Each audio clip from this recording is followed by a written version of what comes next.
할렐루야. 우리 옆 사람에게 당신은 주님께 큰 사랑을 받은 사람입니다. 이렇게.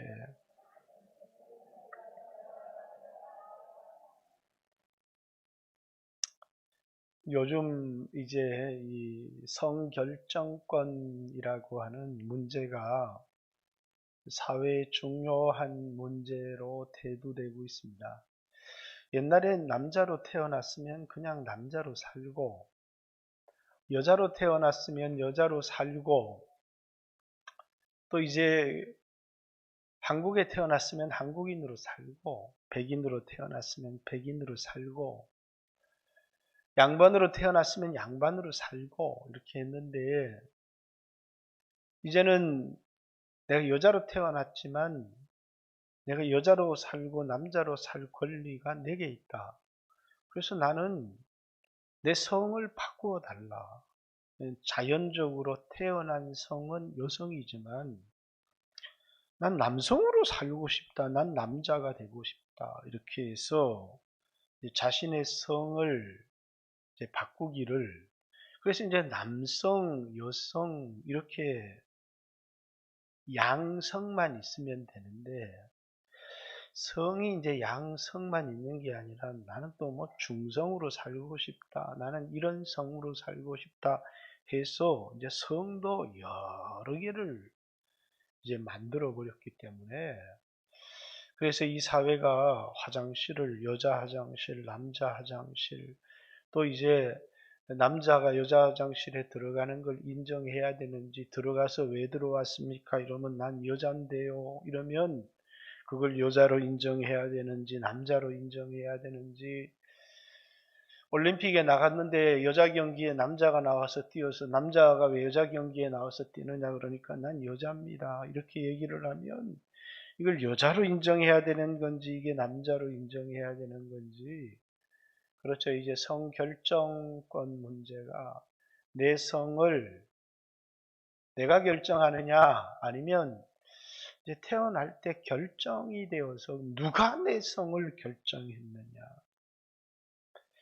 만약에 내가 어느 나라에 태어날지를 내가 결정할 수 있고, 내가 어떤 몸으로 태어날지 내가 결정할 수 있고, 내 피부색도 내가 결정할 수 있고, 내 부모도 내가 결정해서 태어날 수 있었다면 아마 여러분 모두가 여러분의 인생의 운명을 바꿀 수 있었을 겁니다.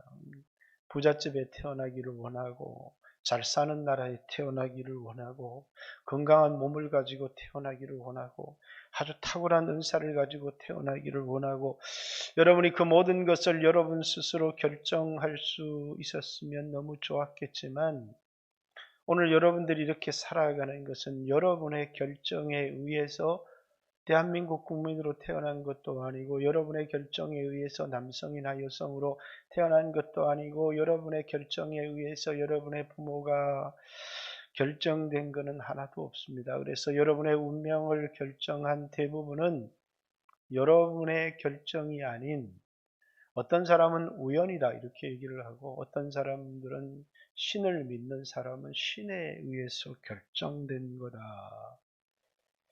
이제 이렇게 이야기를 하죠. 자, 하나님 나라에 대한 이야기를 조금 한번 해보겠습니다. 아브라함에게 아들이 여러 있었지만 이제 둘 있었다 이렇게 얘기합니다. 근데 둘은, 하나는 이스마엘이라고 하는 육신을 통해서 태어났고, 하나는 이삭이라고 하는, 오늘 우리로 얘기하면 성령으로, 그때는 약속으로 말미암아 태어난 자다 이렇게. 하나님이 아브라함에게 하나님의 나라를 내 후손을 통해서 세워주시겠다 이렇게 말씀하셨는데, 그럼 누가 하나님 나라의 백성이 될 수 있느냐? 아브라함의 씨면 다 하나님 나라의 백성이 될 수 있느냐? 아브라함의 씨라고 다 내 씨가 아니니 오직 이삭으로 말미암은 자라야 내 씨라 칭함을 얻으리라. 이렇게 아브라함에게 하나님 나라를 약속했지만, 오늘 이제 유대인과 이방인들, 기독교인들 사이에 누가 아브라함의 후손이냐? 아브라함의 육신의 자손이 아니라고 할지라도 아브라함과 같은 믿음을 가지고 있는 사람은 다 아브라함의 후손이다 이렇게 말하는. 그러나 유대인들은 아브라함의 육신의 후손이어야 아브라함의 후손이다. 이제 그게 유대교가 된 것이죠. 그러나 성경은 우리에게 아브라함의 육신의 후손이라고 아브라함의 후손이 되는 게 아니라 아브라함과 같은 믿음을 가진 사람은 다 하나님 나라의 백성이 될 수 있다. 하나님 나라의 백성은 아브라함이 가진 믿음을 가진 사람이 하나님 나라의 백성이고, 성령으로 난 사람, 약속으로 난 사람, 그 사람이 하나님 나라의 백성이라는 것이죠. 그러면 내가 하나님 나라의 백성이 될 건지 세상 나라의 백성이 될 것인지를 누가 결정하느냐? 이 결정권을 여러분들에게 한번 물어보겠습니다. 내가 예수를 믿으면 하나님 나라의 백성이 됩니까? 하나님이 나를 선택하면 내가 예수를 믿게 되는 겁니까? 내가 예수를 믿게 된 게 나를 하나님 백성으로 선택해 주셔서 내가 예수를 믿어서 하나님 나라의 백성이 된 건지, 내가 예수를 믿어서 내가 하나님 나라의 백성이 된 것은 내 결정에 의해서 된 건지, 내가 하나님 나라의 백성이 된 것은 하나님의 결정에 의해서 된 건지. 당연히 내가 예수를 믿어서 내가 하나님 나라의 백성이 되었죠. 그렇게 말하는 사람도 있고, 내가 예수를 믿고 싶어도 하나님이 나를 선택해 주지 않았다면 예수 믿을 수 없었을 텐데, 하나님이 나를 사랑해 주셨기 때문에 내가 예수를 믿은 것이지, 내가 예수를 믿었기 때문에 하나님 사랑을 받은 것은 아닙니다. 이렇게 말하는 사람도 있어요. 근데 중요한 건 성경이 뭐라고 말하느냐가 중요한 거예요. 내가 예수를 믿어서 하나님이 나를 사랑하고 나를 당신의 자녀로 여겨주시는지, 아니면 하나님이 나를 사랑하고 선택해 주셨기 때문에 내가 예수를 믿게 된 건지. 자, 구약에는 이렇게 얘기를 합니다. 이삭에게 아들이 둘이 있었는데 그게 이제 야곱과 에서예요. 그래서 이제 야곱과 에서가 이제 내가 아버지의 장자가 되겠습니다, 이렇게 자신들의 어떤 행위를 통해서 되어진 게 아니라 태어나기도 전에 누가 결정했느냐면 하나님이 나는 에서는 미워했고 야곱은 사랑했다, 이렇게 누가 결정을 해버렸느냐면 내가 예수 믿어서 내가 하나님 나라 백성이 되고 내가 하나님 사랑받겠습니다, 이렇게 내가 예수 믿어서 하나님 사랑을 받는 사람으로 결정이 된 게 아니라 예수님이 나를 사랑해버렸기 때문에, 그것 때문에 내가 예수를 믿게 된 거라. 이 말은 이 하나님 나라의 주권이 나에게 있는지, 이 하나님의 나라의 주권이, 이 선택권이 하나님 손에 있는지를 묻고 있는 겁니다.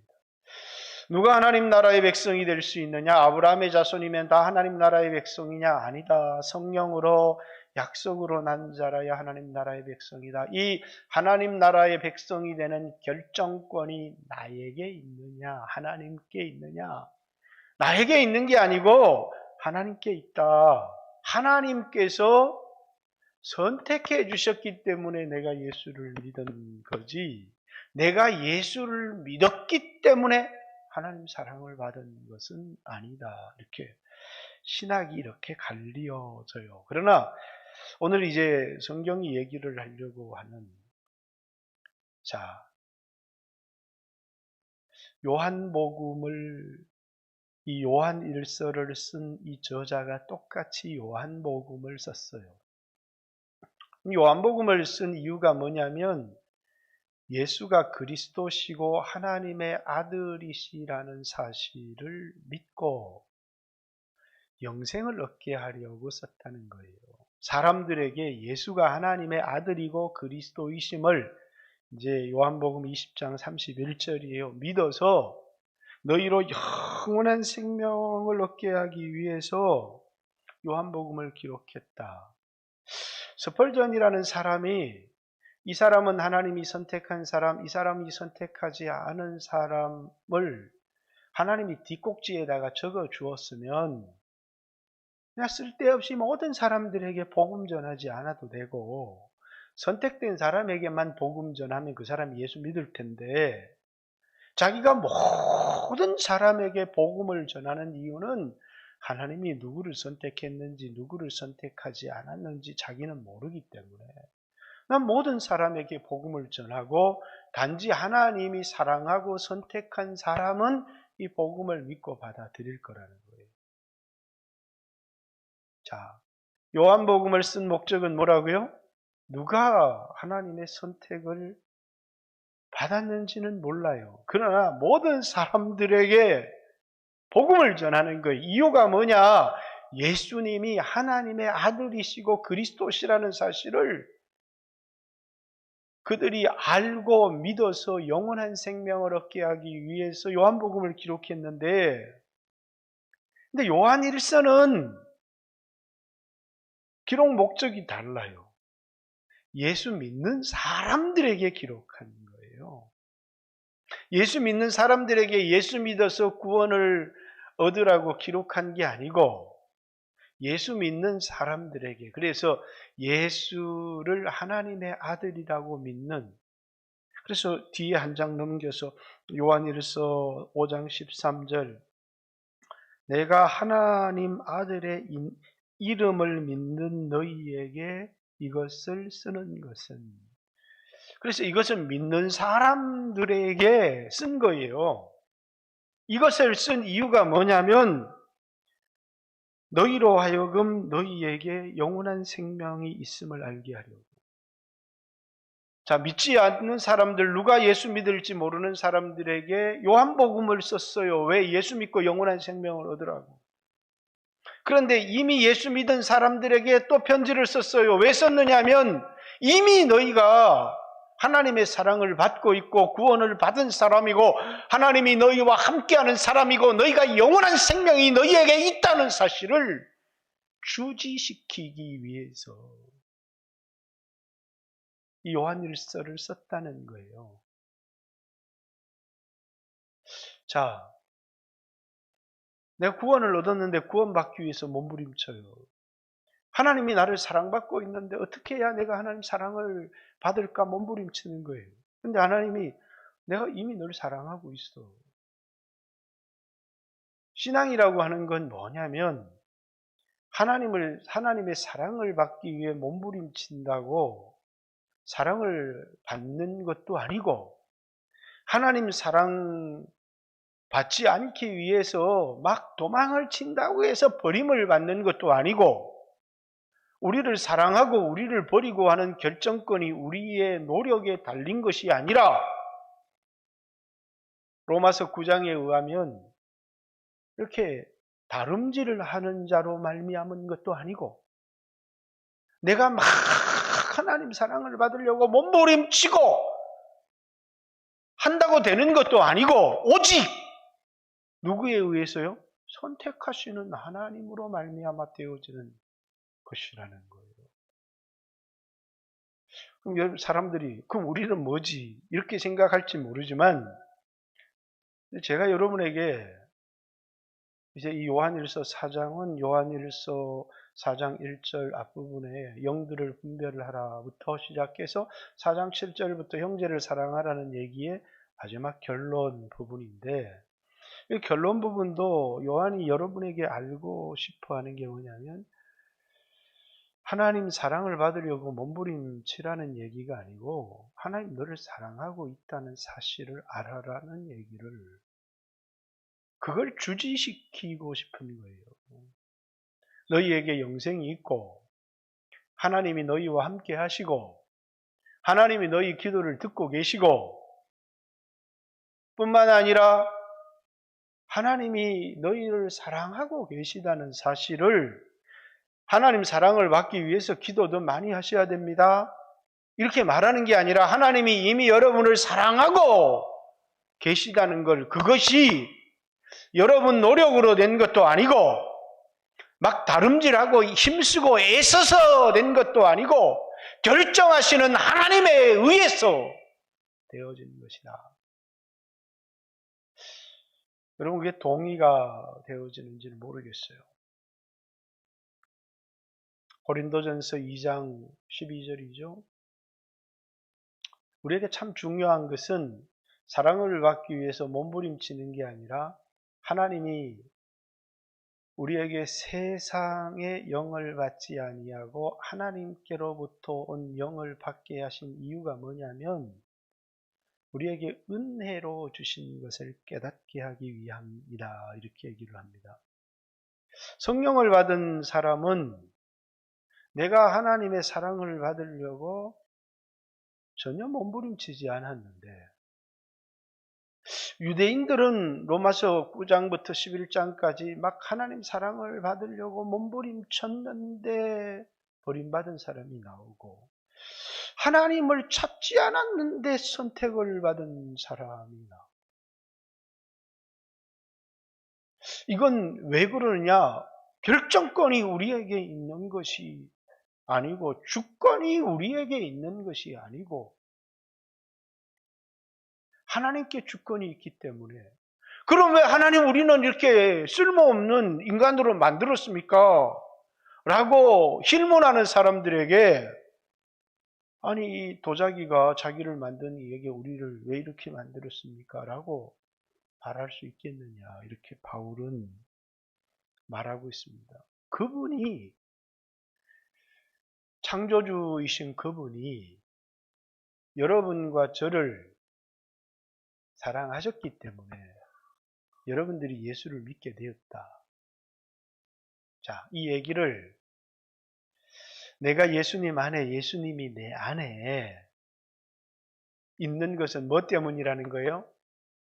예수가 그리스도이심을 믿는 자마다 그가 예수 안에 예수님이 그 안에 있느니라. 이렇게 얘기를 하는 것은 내가 예수님 안에 예수님이 내 안에 내가 구원을 받았는지 구원의 확신이 없었는데 내가 예수를 믿게 되었어요. 그 예수가 그리스도시라는 것을 하나님이 선택하지 않은 사람은 믿을 수가 없는 거라는 거예요. 그래서 예수가 그리스도시라고 믿는 사람마다 그가 하나님이 사랑하기로 선택한 사람이라는 사실을 알게 되는 거예요. 요한일서 4장 지금까지 여러분에게 설교했던 내용입니다.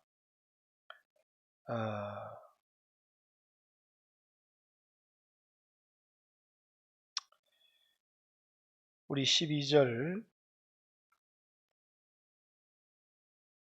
어느 때나 하나님을 본 사람이 없으되 만일 우리가 서로 사랑하며 여기서부터 시작된 겁니다. 형제 사랑.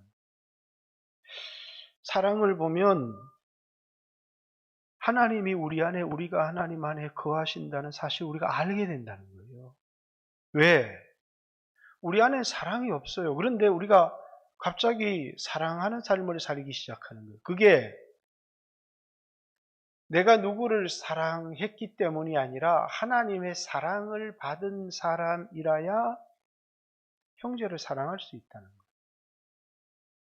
그 얘기를 오늘 19절 말씀을 자세히 읽어보세요. 우리가 사랑하면 서로 사랑하면 또는 하나님을 사랑하면 이렇게 여기 이제 우리가 사랑하면이라고 이렇게 번역하는 번역이 온당한 번역이다 이렇게 얘기를 하는 것은 옛날에 서로 사랑하면 또 하나님을 사랑하면 다 포함된 내용이죠. 우리가 사랑하는 이유가 뭐냐면 우리가 사랑해서 하나님 사랑을 받는 게 아니라 하나님이 먼저 우리를 사랑하셨기 때문이다. 하나님이 우리를 선택했기 때문에 우리가 사랑하는 거지. 하나님이 우리를 선택했기 때문에 우리가 예수를 믿는 거지. 그 이야기를 계속해서 그래서 구원의 확신에 대하여 이렇게 얘기를 하는 겁니다. 하나님이 선택하지 않은 사람은 예수를 그리스도라고 믿을 수가 없다는 거예요. 근데 예수를 그리스도라고 고백하는 사람은 하나님이 그 안에 하나님이 계신 줄 우리가 아느니라. 이렇게. 그가 예수님을 그리스도라고 하나님의 아들이라고 믿는 것을 보고 이 사람이 하나님 선택한 사람이구나 라는 것을 우리가 알게 된다는 거예요. 이 사람이 형제를 사랑하는 그것을 보고 이 사람은 사랑할 수 없는 사람인데 이 사람이 하나님 사랑을 받았기 때문에 하나님 선택을 받았기 때문에 그래서 예수를 믿어서 하나님 사랑을 받는 게 아니라 하나님 사랑을 받았기 때문에 예수를 믿게 되는 거고 예수를 믿는 것을 보고 하나님이 선택한 사람이라는 걸 알게 되는 거고 우리가 형제를 사랑해서 하나님의 사랑을 받는 것이 아니라 형제를 사랑하는 것을 보고 하나님이 이 사람을 사랑하셨다는 사실을 알게 되는 거라는 거예요. 그 얘기를 요한 1서는 계속해서 하고 있는 거예요. 형제 사랑, 예수님을 하나님의 아들이라고 믿는 것. 또 뭡니까? 성령이 우리 안에 거하심으로 말미암아. 성령이 우리 안에 있는 것을 통해서 뭡니까? 하나님이 나를 사랑하셨다는 사실을 알게 된다는 거예요. 그래서 여러분, 우리가 사랑을 받는 것은 우리가 예수를 믿었기 때문에, 우리가 형제를 사랑했기 때문에, 우리가 계명을 지켰기 때문에, 우리가 뭔가를 열심을 냈기 때문이 아니고, 이 사랑의 시작은 우리가 그를 사랑함은, 우리가 서로 사랑함은, 이것을 합쳐서 우리가 사랑함은 그가 우리를 먼저 사랑했기 때문이다라고 기록한 겁니다. 그러니까 이 관계는 나로부터 시작된 게 아니라 내가 예수를 믿으면서 하나님과의 사랑이 시작되고 내가 예수 믿는 걸 버림으로써 하나님과의 관계가 깨어진 게 아니라 내가 예수 믿는 것을 보고 영원 전부터 하나님이 나를 사랑하고 계셨다는 사실을 인식하게 되는 거라는 거예요. 왜? 그 누구도 하나님의 선택을 받지 못한 사람은 예수를 믿을 수가 없다는 것이고 그 누구도 하나님의 사랑을 받지 않은 사람이 하나님을 사랑할 수도 형제를 사랑할 수도 예수를 믿을 수도 사랑 안에 거할 수도 성령을 받을 수도 없다는 거예요. 단지 우리가 하나님의 사랑을 받았다는 사실을 어떻게 알 수 있느냐면 예수를 하나님의 아들이라고 믿는 것을 통해서 형제를 사랑하고 하나님을 사랑하는 모습을 보는 것, 사랑할 수 없는 사람인데 사랑하는 것을 통해서 하나님 사랑을 받은 사람이구나. 그래서 서로 사랑할 수 있구나. 사랑 안에 거하는 것을 통해서 그 안에 계신 성령님을 통해서 이 사람이 창세전에 그리스도 예수 안에 선택을 받은 사람이다라고 하는 사실을 알게 된다는 거예요. 자, 그러면 야곱을 다시 한번 생각해 볼까요? 야곱이 하나님의 사랑을 받고 장자가 되려고 아버지를 속이고 몸부림치며 노력을 했습니다. 그래서 야곱이 장자가 되고 그래서 야곱이 축복을 받은 거예요. 아니면 하나님이 야곱을 선택했기 때문에 장자가 되고 축복을 받은 거예요. 야곱은 장자가 되기 위해서 아버지의 복을 받기 위해서 몸부림쳤어요. 그 결과 그는 긴 광야의 시간을 돌아야 했다는 거예요. 외삼촌 라반의 집에서 20년을 고생해야 되고 그가 수없는 광야의 길을 돌아온 이유가 뭐냐면 하나님이 자기를 사랑하셨다는 것을 믿지 않고 사랑받기 위해 몸부림친 삶의 결과라. 그리스도인의 삶이라고 하는 게 뭐냐면 하나님의 사랑을 받기 위해서 윤리적인 도덕적인 삶을 살아가고 또 막 계명을 지키기 위해서 몸부림치고 봉사하려고 몸부림치고 하면 할수록 우리가 느끼는 것은 좌절하는 것밖에 없어요. 왜? 사랑할 수 없는 내 자신을 바라보게 되고 하나님의 말씀을 지킬 수 없는 내 연약함을 바라보게 되고 그러면서 좌절하고 절망하고 그런데 오늘 내 모습과 아무런 상관이 없어요. 그냥 하나님 날 사랑하신 거예요. 왜 날 사랑했는지는 난 몰라. 왜 이런 나를 사랑했는지는 몰라요. 그런데 하나님이 내 어떤 모습을 본 게 아니라 그냥 나를 사랑하신 거예요. 내 존재를 세상에 태어나기 전부터 어떤 삶을 살아가기 전부터 그냥 나를 끝까지 사랑하신 거예요. 그래서 하나님의 사랑에 대해서 기독교를 이해하기 위해서 하나님의 사랑을 이해해야 하는데 하나님의 사랑은 뭡니까? 어떤 사람의 행동을 보고 그 마음속에 반응을 해서 일어나는 게 아니고 하나님은 자기가 원하는 자를 사랑하시고 또 원하는 자를 미워하신다는 거예요. 어떤 우리가 막 하나님을 사랑하려는 행동을 보고 아이고 이쁘구나 그래서 우리를 사랑해 주시고 그거는 우리 사랑이고 하나님은 전혀 그런 분이 아니라는 거예요. 그래서 왜 나를 사랑하는지를 잘 모르겠어요. 내 자신의 모습과 내 행동을 보면 사랑을 받을 게 하나도 없는데 그래서 사람들은 뭡니까? 처음 예수를 믿을 때 하나님 나를 사랑해 주셔서 너무 감사합니다. 그런데 살아가면서 전혀 내 모습을 보면서 하나님 사랑을 받은 사람의 행동도 아니고 하나님의 사랑을 받을 만한 행동을 하는 사람도 아니고 그래서 내가 정말 구원받았나? 하나님이 정말 나를 사랑하시나? 그러면서 회개합니다. 이제는 정말 내가 하나님 사랑을 받도록 또 내가 하나님 계명을 지키며 살겠습니다. 막 몸부림을 치고 노력을 하는데 그렇게 안 돼요. 성경이 우리에게 가르치는 게 하나님 사랑을 받으려고 노력하라고 우리에게 말하는 게 아니라 하나님이 너를 사랑하신다는 사실을 알으라고 얘기를 합니다. 사랑을 받기 위해 노력하면 노력할수록 하나님에게서 더 멀어지는 내 모습을 보게 되지만 하나님의 사랑을 받고 나면 그 사랑이 내 안에서 감동을 일으키고 변화를 일으켜요.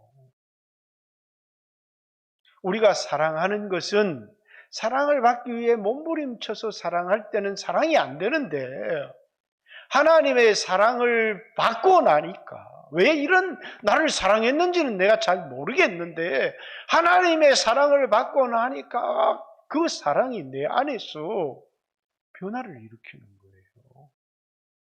그래서 뭐냐면 형제를 사랑하려고 노력하는 게 아니라 사랑하게 되더라는 거예요. 자, 그러면서 20절 말이 참 아이러니해요. 19절 다시 한번 확인하고 우리가 사랑하는 것은 사랑하려고 노력했기 때문이 아니라 하나님 사랑을 받았기 때문에 사랑하는 거지 내가 노력해서 사랑하는 게 아니에요. 우리가 사랑하면 그가 먼저 우리를 사랑했기 때문이다. 이렇게 얘기를 하고 20절 누구든지 하나님을 사랑하노라 하고 그 형제를 미워하면 이는 거짓말장이다. 보는 바 형제를 사랑하지 아니하는 자는 보지 못하는 바 하나님을 사랑할 수 없느니라. 이렇게 얘기합니다. 자, 어떤 사람이 나 하나님 사랑하는데 저 인간은 사랑할 수가 없어. 그래서 어떤 사람이 복을 받기 위해서 하나님 사랑합니다. 헌금도 하고 막 열심히 노력을 하는데 그게 하나님 사랑하는 거냐라는 거예요. 그러면서 나는 하나님을 사랑하는데 저 인간은 사랑이 안 돼. 왜? 하나님은요 너무너무 거룩하신 분이고 우리에게 좋으신 분인데 저 인간은 너무 이기적이거든요. 그리고 막 제약된 모습이 너무 많이 보여요. 그건 뭐냐면 사랑을 받기 위해서 내가 막 노력할 수는 있어도 사랑이 안 돼. 근데 사랑을 받은 사람은 왜 날 사랑하지? 아무리 날 들여다봐도 사랑받을 구석이 하나도 없어요. 아, 이래서 하나님 날 주의 종으로 선택했나 보다. 아, 이래서 나를 하나님 사랑하시나 보다. 아, 저 인간은 안 되는데 그래도 나에게는 이런 부분이 있었기 때문에 하나님 나를 사랑하는가 보다. 이런 게 이해가 가면 되는데 아무리 들여다봐도 사랑을 받을 그 이유나 근거를 나에게서 하나도 찾아올 수가 없는 거예요. 그리고 저 인간을 이렇게 보니까 사랑을 받을 게 하나도 없어. 도무지 사랑할 수가 없어요. 근데 이런 나를 사랑하시는 주님의 눈, 주님이 나를 바라보시는 눈, 하나님 사랑의 눈으로 그분이 나를 바라보시는 내 사랑의 눈으로 나를 바라보시는 거예요. 이렇게 막 보고 막 진노하실 것 같은데 도무지 사랑할 수 없는 나를 한없는 사랑의 눈으로 날 바라보시는 겁니다. 그런데 내 눈으로 저 인간을 바라보니까 사랑할 수가 없어요. 근데 나를 바라보시는 그 눈으로 그 형제를 바라보니까 용서가 되어지고 한없이 사랑스러운 거예요. 이게 뭐냐면 사랑을 받은 사람은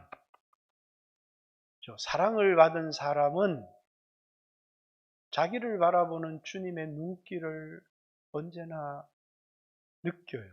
아, 하나님이 이런 눈으로 나를 바라보시는구나.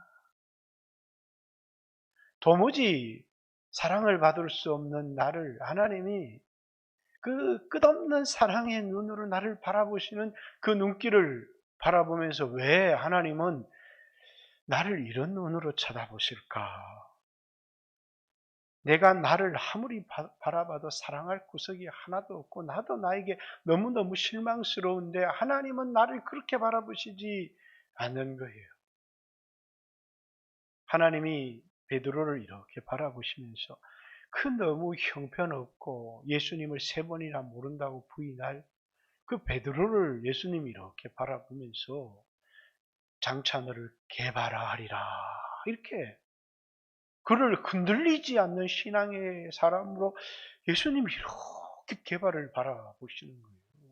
그것이 개발로 하여금 십자가에 거꾸로 못 박혀 죽도록 만든 그 주님이 그를 바라보는 눈이었다는 거예요.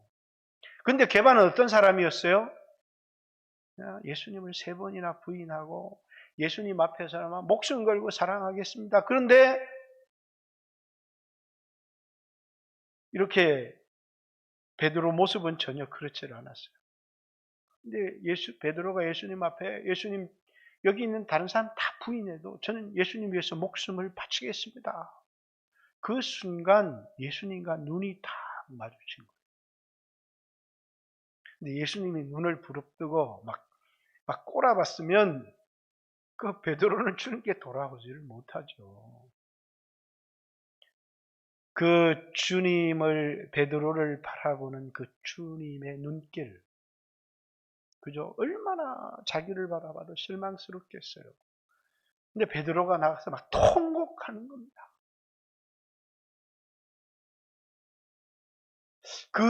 우리를 바라보는 그 주님의 눈길, 그 눈길이 뭐냐면, 아, 주님이 저 형제를 저렇게 바라보시는구나. 왜? 내가 봤을 때는 도무지 사랑할 수 없는 사람, 너무 이기적이고 자기중심적이고 그런 사람인데, 아, 주님이 저 사람을 사랑하셨구나. 주님이 저 사람을 이런 눈으로 바라보시는구나. 우리는 아유, 저 인간이 복을 받으면 내 손에 장을 지지지. 왜? 사랑받거나 복을 받을 만한 게 아무것도 없는 거예요. 그런데 하나님이 그럼 니는 이렇게 우리가 우리 자신을 바라보면 사랑받거나 복을 받을 게 아무것도 없는데 그 사랑이 내가 주님으로부터 사랑을 받을 어떤 것 때문에, 복을 받을 어떤 것 때문에 주님에게서 발생한 게 아니고 주님이 우리를 사랑하시기로 작정하셨기 때문에, 그러기 때문에 그 사랑이 나를 변화시키는 거예요. 주님의 사랑을 받으려고 하는 노력이 나를 변화시키는 것이 아니라 이런 나를 사랑하시는 주님의 그 사랑이, 우리는 사랑이 우리 안에 없는데 우리가 사랑하면 주님이 우리를 사랑하셨기 때문에 그 사랑이 우리를 변화시켜서 사랑할 수 없는 형제를 사랑하게 한다.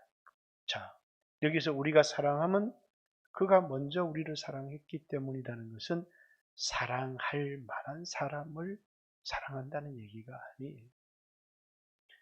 우리가 볼 때는 사랑할 수 없는 그런 형제지만 왜 그를 사랑하게 되느냐 하면 우리 안에 주님의 사랑이 있기 때문입니다. 그런데 여기 넌센스가 있어요. 그 넌센스가 뭐냐면, 보세요. 이렇게 보이지 않는 하나님을 사랑하기가 쉽습니까? 보이는 형제가 사랑하기 쉽습니까? 보이지 않는 하나님 사랑하기가 쉬워요. 그분은 거룩하신 분이기 때문에 그분을 사랑하기 쉽고, 또 성경에는 첫째 되는 계명이 하나님을 사랑하라는 계명이고 둘째 되는 계명이 이웃을 내 몸과 같이 사랑하라는 계명인데, 근데 여기에는 뭐라고요? 이제 형제를 사랑하지 않는 사람이 하나님을 사랑한다고 얘기하면 그건 거짓말이다. 보이는 형제를 사랑하지 못하면서 보이지 않는 하나님을 사랑하는 것은 불가능하다. 이렇게 20절에 이야기를 하고 있습니다. 그럼 이게 뭐냐면, 이 말씀이 뭐냐면 하나님을 사랑하는 것과 형제를 사랑하는 것은 분리시킬 수 없는 거다. 하나님을 사랑을 받고 하나님을 사랑하는 사람은 형제를 사랑하게 돼 있고, 그냥 하나님의 사랑을 받으려고 몸부림치는 사람은 형제를 사랑할 수가 없다는 거예요. 그 사랑을 받은 사람만 형제를 사랑할 수 있고, 그리고 하나님을 사랑할 수 있다는 거예요. 왜?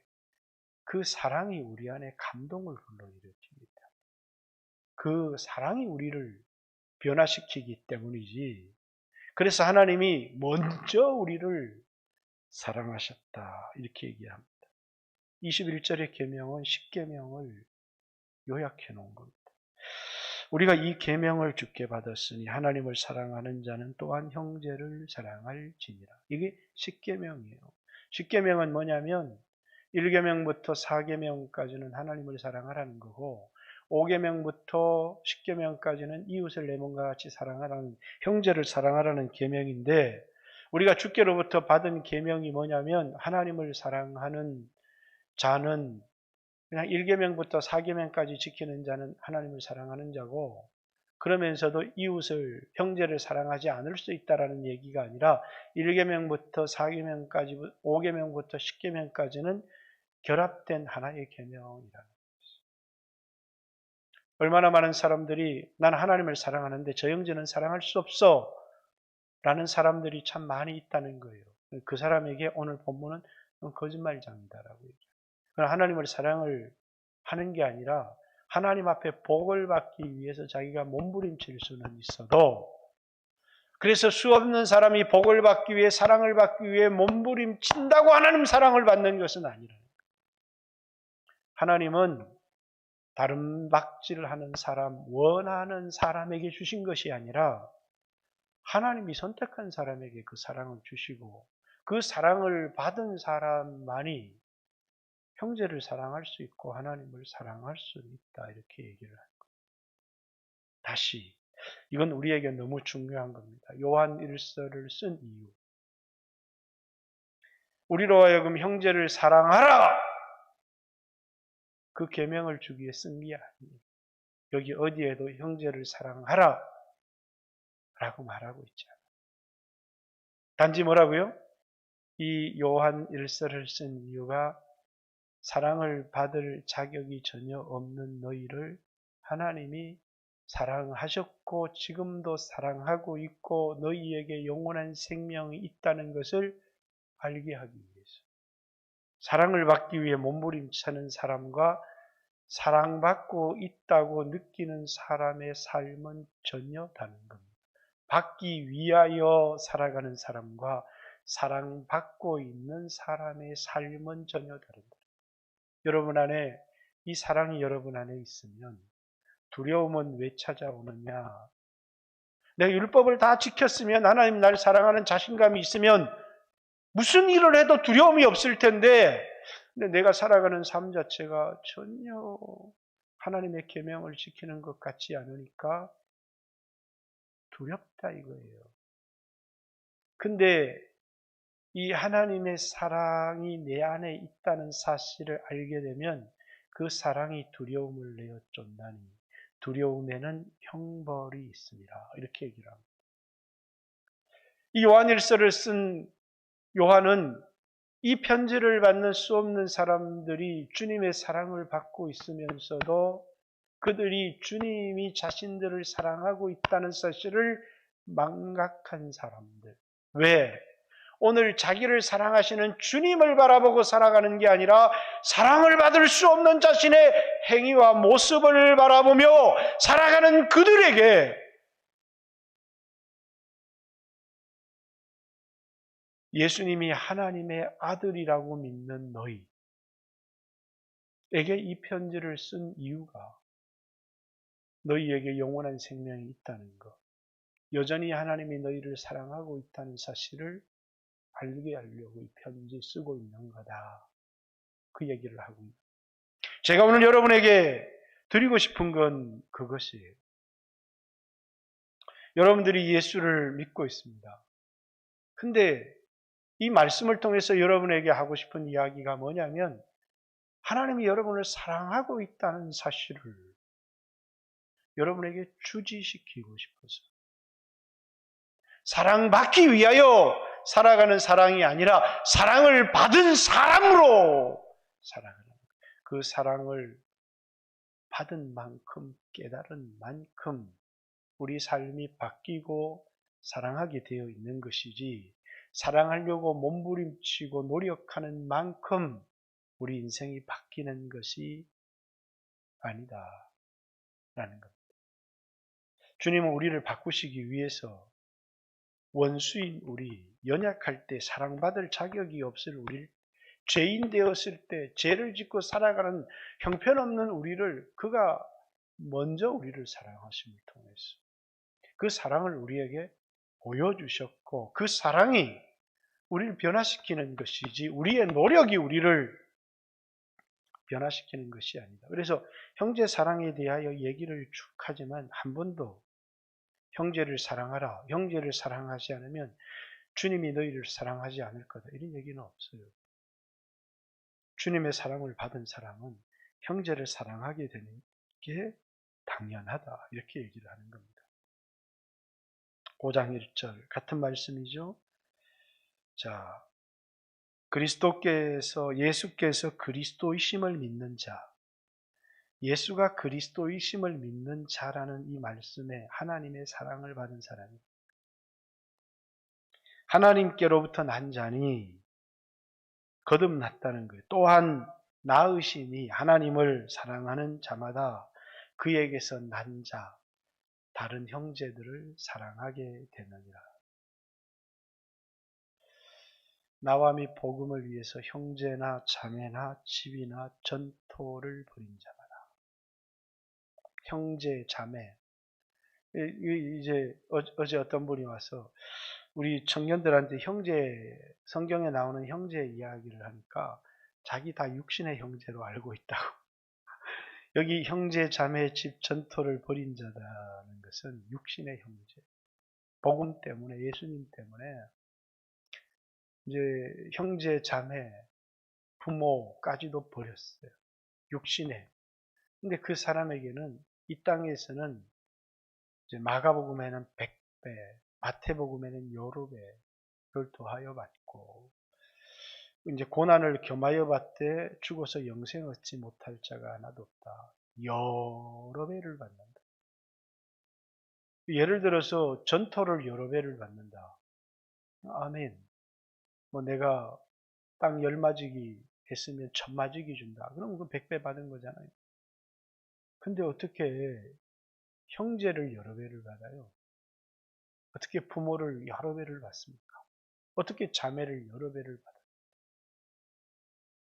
근데 오늘 뭘 얘기를 하는 거예요? 그리스도인들은 새로운 가족이 있다. 그 새로운 가족이 누구예요? 예수 믿는 형제.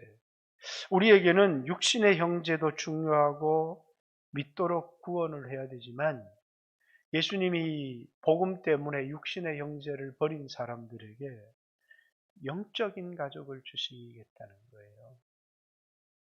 여러분, 교회는 사람들은 이제 우리나라에서는 이게 청년 형제가 한 60, 70 먹은 장로님에게 형제님 이러면 너무 시건방지잖아요. 그래서 이제 장로님, 또 권사님 이렇게 얘기를 하지만 미국 교회 가면 다 형제예요. 직분은 존재하지만 직분을 부르는 미국 교회는 없어요. 가면 다 뭐예요? 형제님, 자매님. 그 형제, 자매라는 호칭을 통해서 우리가 가족이라고 하는. 근데 오늘날 교회 안에 영적인 가족들을 소중히 여기지 않는 거예요. 근데 이제 예수님 당시에 이 사람들은 자신의 육신의 가족은 버려도 영적인 가족을 버리는 것을 신앙을 버리는 거라고 생각했고 예수님을 버리는 거라고 생각했어요. 그래서 영적인 가족을 소중히 여겼다는 거예요. 자, 여러분 교회를 에베소서에는 4장 2절 성령의 하나 되게 하심을 힘써 지켜라. 가정을 남자가 그 부모를 떠나 그 아내와 연합하여 둘이 한 몸이 될지라. 이제 우리는 이기적이어서 전혀 하나 될 수 없는 사람인데 사랑을 받은 사람들이 교회에서 한 몸을 이루어가는 과정을 통해서 에베소서는 우리가 그리스도를 닮아간다는 거예요. 구원받은 사람이 그리스도를 닮아가는 성화의 과정이 형제, 사랑할 수 없는 형제를 사랑하며 소통하며 그러면서 우리가 어떤 사람으로 닮아가느냐면 형제를 바라볼 때 내 눈으로 바라보면 사랑할 수 없지만 주님의 사랑의 눈으로 그를 바라보기 시작하면서부터 내 자신이 바뀌어져 가는 거예요. 그걸 성화 이렇게 얘기를 하죠. 가정에서 여러분 사람을 너무 가까이 하면 사랑할 수 있는 사람이 아무도 없어요. 아내를 저 멀리 두고 보니까 너무너무 사랑스러워. 근데 이제 한 집에서 사니까 얘는 속속들이 이제 그 속에 일어나는 생각, 이기심, 남편도 그렇고 그래서 그만 존경하는 마음도 사라지고 사랑하는 마음도 사라지고 옛날엔 너무너무 좋았는데 근데 가까이 그래서 목사를 이제 목자 양을 너무 가까이 두면 이 양이 목자를 따르지를 않는다는 거예요. 왜 어떤 목사도 냄새나지 않는 인간은 아무도 없고 멀리 두고 볼 때는 목사님이 너무 존경스러운데 가까이 가서 보니까 그래서 항상 이렇게 멀리 둬라 이렇게 얘기를 하실 때가 있어요. 왜? 가까이 가면 사랑할 수가 없는 거예요. 부부관계가 사랑하기가 너무너무 어려운 이유가 뭐예요? 속속들이 알기 때문에. 이제 막 외부의 공격을 받을 때는 막 똘똘 뭉쳐서 가정을 지키려고 하는데 두 사람 관계는 그렇죠. 옛날에 이렇게 아름다운 모습, 멋진 남성의 모습으로 있을 때는 너무 사랑하지만 가까이 있으면 너무 냄새나고 추하고 이런 모습들, 인간의 참된 모습들을 보니까 사랑할 수 없는 거예요. 그런데 그걸 사랑함을 통해서 그 사랑은 내가 사랑할 수 없는데 주님께 받은 사랑으로, 그래서 주의 사랑으로 사랑합니다. 주의 사랑으로 사랑합니다. 부부관계도 그 속에 주님의 사랑이 있을 때 하나가 되어지는 거고, 교회도 우리 서로를 가까이 알게 되면 사랑할 수 있는 사람 아무도 없어요. 목사조차도, 그래서 이제 우리 교회는 목사님하고 성도들 화장실 같이 쓰는데, 오늘도 제가 막 설사가 나서 화장실 몇 번이나 갔다 왔는데, 어떤 교회는 목사님 화장실 따로도요. 목사님은 화장실도 안 가는 천사처럼 생각하니까. 근데 뭐라고요? 가까이 가면 가까이 갈수록 우리는 아무도 사랑할 수 있는 사람이 없어요. 단지 주님의 사랑을 받은, 나 같은 자를 사랑하시는 주님의 사랑을 받은 사람만, 우리가 사랑하면 먼저 그가 우리를 사랑했기 때문에. 요한일서는 우리가 사랑을 받은 줄을 알아라. 영생을 가진 줄을 알아라. 하나님이 너희와 함께 계시다는 것을 알아라. 아니, 목사님하고는 함께 하시는데요, 저는 아닙니다. 너나 목사님이나 다를 바가 하나도 없다. 이 세상에 자신의 행위로 사랑을 받을 만한 사람은 예수님 외에 아무도 없어. 근데 우리가 사랑을 받는 이유는 우리의 행위 때문이 아니라 그분의 선택 때문에. 그분이 나를 선택하셨기 때문에 사랑하시는 것이고, 그리고 이제 그런 삶을 살아가기 위해서 하나님이 우리를 때때로 징계하시기도 하고 병들게도 하세요. 그러나 우리는 그때 그것을 감사합니다. 왜? 그것이 사랑인 줄 알기 때문에. 그래서 우리는 범사에 감사합니다. 사랑하는 성도 여러분, 저는 오늘 여러분들이 부족하다는 사실을 압니다. 그리고 저 역시도 제 어떤 삶으로도 하나님 사랑을 받을 수 없다는 사실을 압니다. 그런데 여러분에게 말합니다. 하나님이 여러분을 사랑하신다는. 목사님 어떻게 하시죠? 여러분들이 예수 믿는 것 보고 합니다. 여러분들이 예수님을 하나님의 아들이라고 믿었다면 하나님이 여러분을 사랑하셨기 때문에 여러분이 예수를 믿게 된 겁니다. 내가 예수를 믿어서 하나님 나를 사랑하시는 게 아니고 여러분이 도덕과 윤리의 삶을 살아서 하나님을 사랑하는 게 아니라 하나님이 누구를 사랑하시는지 저는 알지 못하는데 여러분들이 예수 믿는 모습을 보면서 하나님이 여러분을 사랑하기로 작정한 사람이라는 것을 알게 된 겁니다. 그래서 얘기합니다. 하나님 여러분 사랑하십니다. 하나님 여러분과 함께 하십니다. 여러분 두려움 없이 하나님 앞에 나갈 수 있고 여러분이 기도하는 것을 하나님이 들으신다는 말씀을 여러분에게 전합니다. 이 코로나 시대에 하나님에게서 멀어지지 말고 여러분의 행위 때문에 사단의 정죄 때문에 하나님에게서 멀어지는 사람이 아니라 더 하나님 가까이 나오는 하나님의 사랑을 믿고 그 은혜를 받아서 하나님의 은혜로 사랑을 받을 자격이 없는 나에게 끊임없이 베풀어주는 하나님의 사랑과 호의를 받아서 이 시대를 승리하며 살아가는 귀한 성도들 되시기를 주님의 이름으로 축복합니다. 같이 한번 주여 하시고 들은 말씀을 생각하면서 하나님 앞에 기도합니다. 기도드리겠습니다. 주여